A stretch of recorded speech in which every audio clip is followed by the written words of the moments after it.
เฮามาแก้บทฝึกหัดในบทที่15เนาะ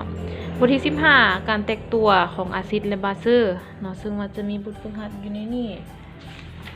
9ข้อเนาะมีทั้งหมด9ข้อซึ่งว่าอาจารย์จะได้แยกออกเป็นข้อเนาะแล้วจะเฮ็ดแปลไว้ลิงก์ไว้ทางใต้รูปวิดีโอเนาะมันใครอยากเบิ่งข้อใดก็สามารถเข้าไปเลือกเบิ่งได้เลยเนาะบัดนี้เฮามาแก้ข้อที่1ข้อที่1ธาตุต่อไปนี้ธาตุใดเป็นอาซิดแห้ง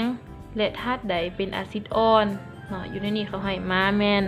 1 2 3 4 5 6 7 8 9เนาะ9อาซิดเนาะซึ่งว่าอยู่ในนี้มันจะมีอาซิดอ่อนและอาซิดแห้งปะปนกันเนาะเรียกเขาให้เรียกว่าตัวใดเป็นอาซิดแห้งและตัวใดเป็นอาซิดอ่อนนะอยู่ในนี้เราจะย้อนกลับขึ้นไปเบิ่งบทที่12เนาะบทที่12ซึ่งว่าในบทที่12มันสิว่าเกี่ยวกับ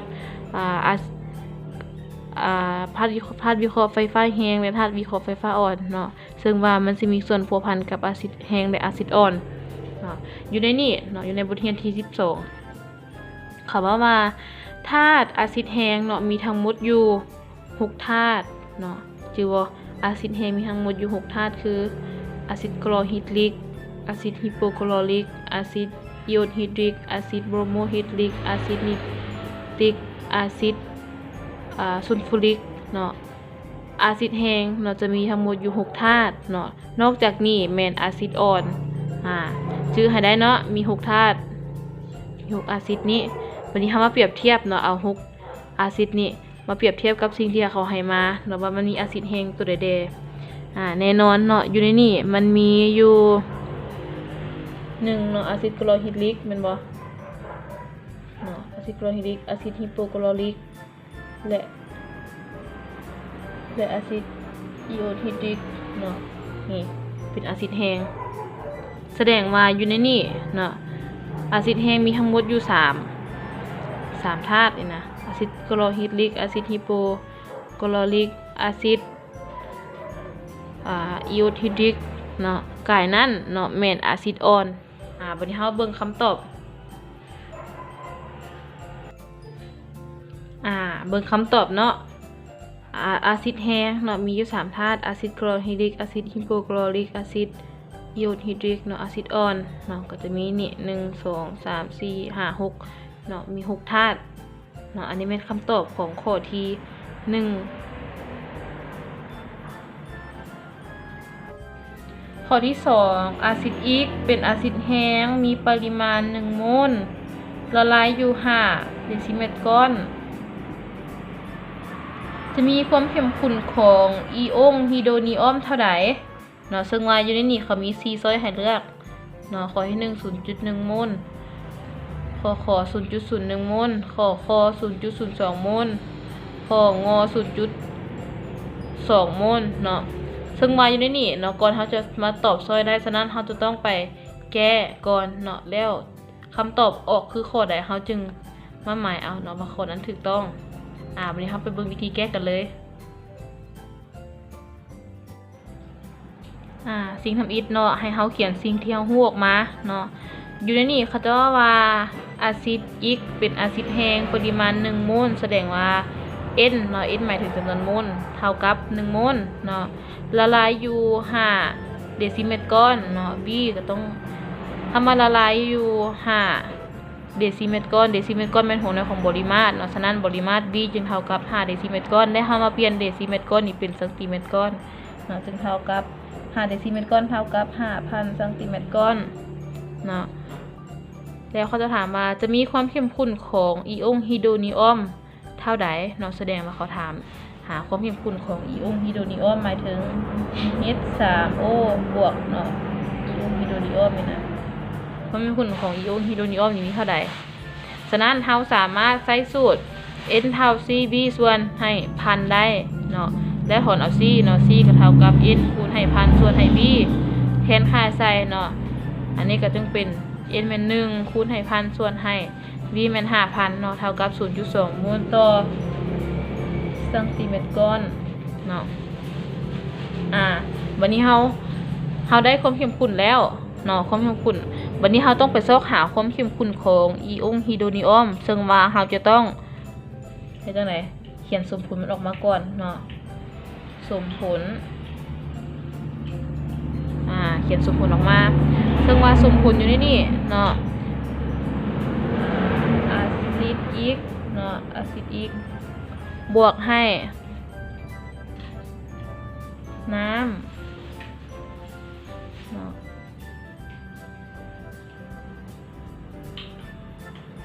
มันจะได้อยู่ในนี่เนาะถ้าว่าเป็นสมผลอิโอนฮิโดรนิออมนี่ฮิโดรเซนตัวนี้เนาะมันจะแตกตัวออกแล้วมาจับกับน้ำมันจะได้เป็น H3O บวกเนาะเป็นอิโอนฮิโดรนิออมบวกให้อิโอนลบของอีกนี่เนาะฉะนั้นเราก็ต้องเปรียบเทียบวันนี้เราจะใช้สูตรเปรียบเทียบเนาะคืออยู่ในนี่เราสังเกตเบิ่งเนาะเราก็เปรียบเทียบจำนวนโมลเนาะอยู่ในนี่อาซิดอีกนี่ทั้งหน้ามันบ่มีหยังแสดงว่ามันมี1โมลนี่นะอาซิดอีกนี่1โมลนี่มันจะมีอยู่จำนวนโมลของอิโอนฮิโดรนิออมกายจำนวนโมลของอิโอนฮิโดรนิออมก็แม่น1โมลเนาะ1โมลคือกันแล้วบัดนี้ถ้าว่าความเข้มข้นเป็นจำนวนโมลของความเข้มข้นเนาะความเข้มข้นของอาซิดเฮดอีกนี่นะอาซิดอีกนี่นะออกอยู่ 0.2 โมลเด้เนาะแล้วความเข้มข้นของอิโอนฮิโดรนิออมนี่สิมีเท่าใดอีกเนาะฉะนั้นอีกก็ต้องเท่ากับ 0.2 คูณให้1หารให้1เนาะอีกก็ต้องเท่ากับ 0.2 โมลต่อเซนติเมตรก้อนเนาะเห็นบ่ข้อที่1เนาะข้อที่1ก็เบิดเพียงซ้ำนี้เนาะถามว่าเขาซอกหาความเข้มข้นของอิโอนฮิโดรนิออมหรือว่า OH ลบอีหยังกะยาเนาะสิ่งทำอิฐเนาะเขาจะต้องซอกหาความเข้มข้นออกมาก่อนเนาะโดยใช้สูตร N เท่ากับ CV ส่วนพันได้ความเข้มข้นเท่าใดแล้วจึงมาเขียนเป็นสมผลแล้วมาเปรียบเทียบจำนวนโมลเนาะออกเท่าใดเนาะมันก็จะได้อันนี้เป็นข้อ1ออกอยู่ 0.2 โมลเนาะวันนี้เฮาเบิ่งคำถาม 0.2 โมลมันอยู่ข้อใดเนาะ 0.2 โมลก็แม่นข้ององัวเนาะแสดงว่าข้ององัวถูกต้องเนาะอันนี้มันข้อ2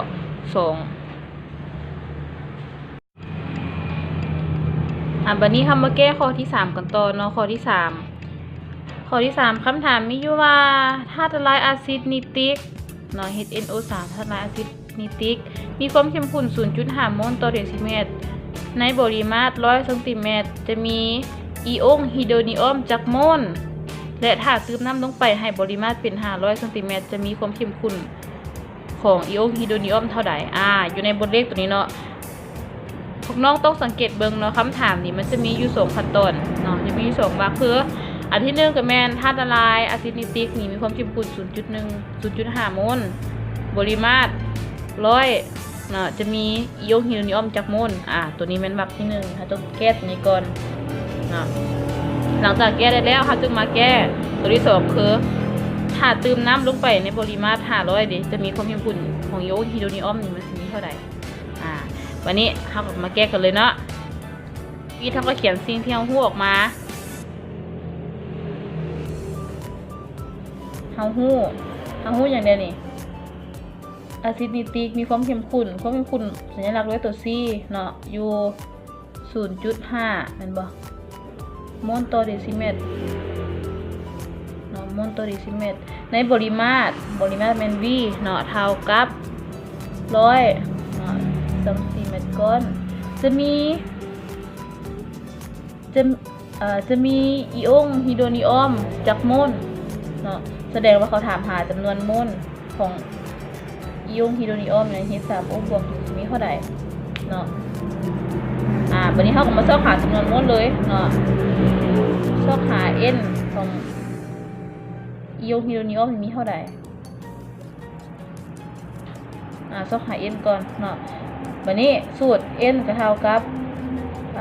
CV ส่วนให้พันเนาะ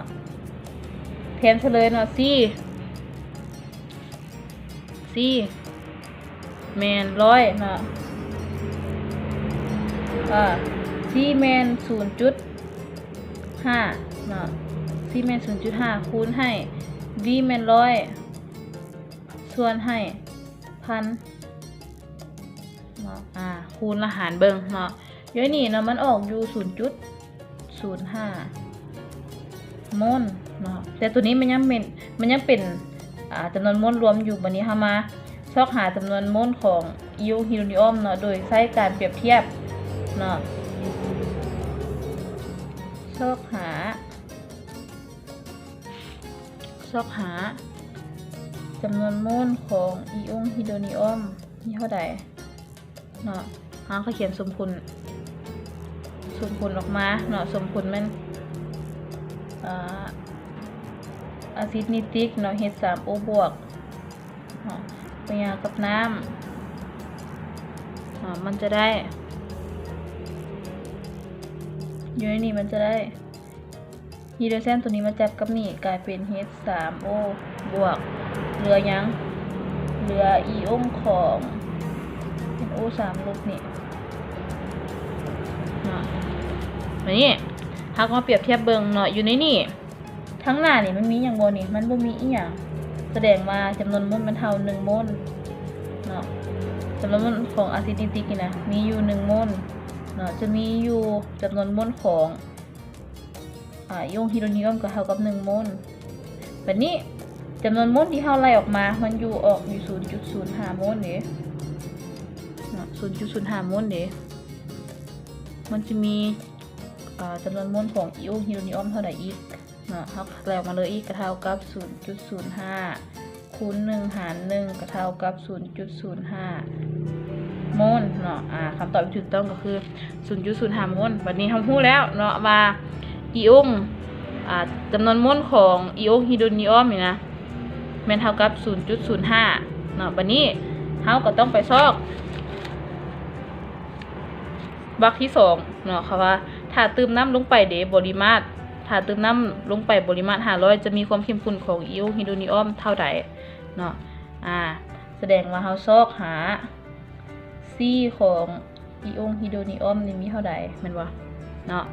โดยที่ว่าเขาให้มาแม่นปริมาตรนี่เท่ากับ500เนาะเราเติมน้ำลงไป500เด้เนาะมันสิมีเท่าใดซึ่งว่าอยู่ในนี่เราก็ใช้สูตรเลยเนาะสูตรแมน n เท่ากับ cv ส่วนให้พันเนาะบัดนี้จำนวนโมลเรารู้แล้วก็คือ 0.05 แม่นบ่ต้องหา c ถอดเอาเลยเนาะ c ก็ต้องเท่ากับ n คูณพันหาร v แม่นบ่เนาะบัดนี้คูณเลยเนาะแทนซะเลย n แม่น 0.05 เนาะมาจากนี่เนาะมาจากคิดอะไรจำนวนโมลเมื่อกี้นี้คูณให้พันส่วนให้ v เป็นปริมาตรที่เขาเติมลงไปเมื่อกี้นะ500เนาะ500ฉะนั้นเนาะความเข้มข้นของอิโอฮิโดนิออมนี่นะจึงเท่ากับ